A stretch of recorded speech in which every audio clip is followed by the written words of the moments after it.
Ayan guys, talagang tapos na yung tag-init. Ayan, i-welcome naman natin yung tag-ulan na naman. Ayan, kasi talagang ganun talaga ang cycle ng panahon. Kapag ka natapos na yung summer, ayan na naman. Rainy season na naman tayo ngayon. Kaya ingat-ingat guys doon sa mga lugar na binabaha, no?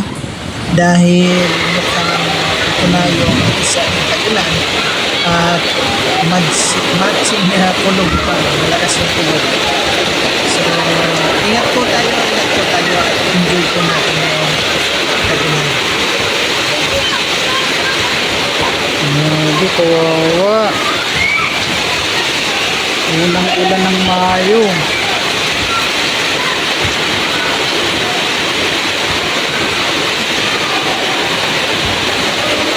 Grabe guys, ang lakas. Kawawa yung mga tanim ko dito. Oh. Kawawa yung mga tanim ko.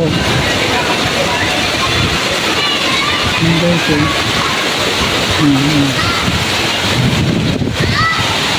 Ang lakas.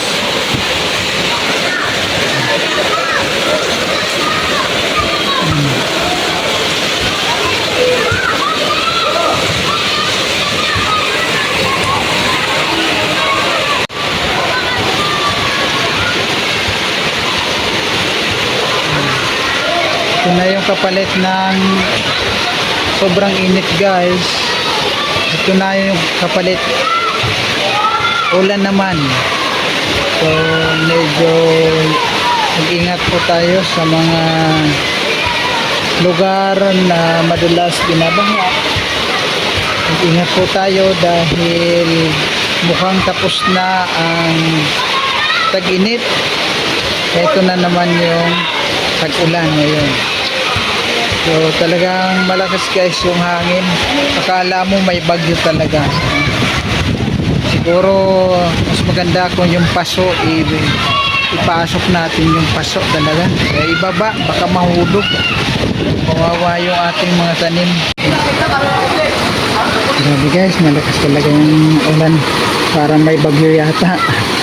Parang malakas na bagyo guys ang tumama ngayon. Talagang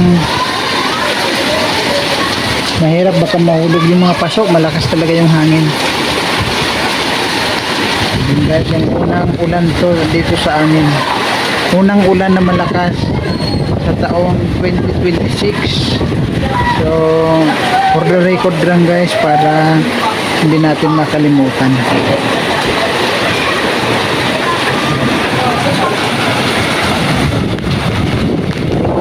Mailabas yung aking camera, mababasa talaga guys, sobrang lakas ng ulan. Pumapasok guys sa ating bahay.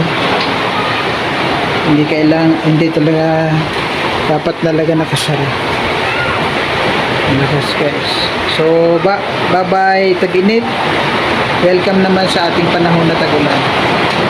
Talaga ang lalaki guys ng patak ng ulan. Dito tayo sa kabila.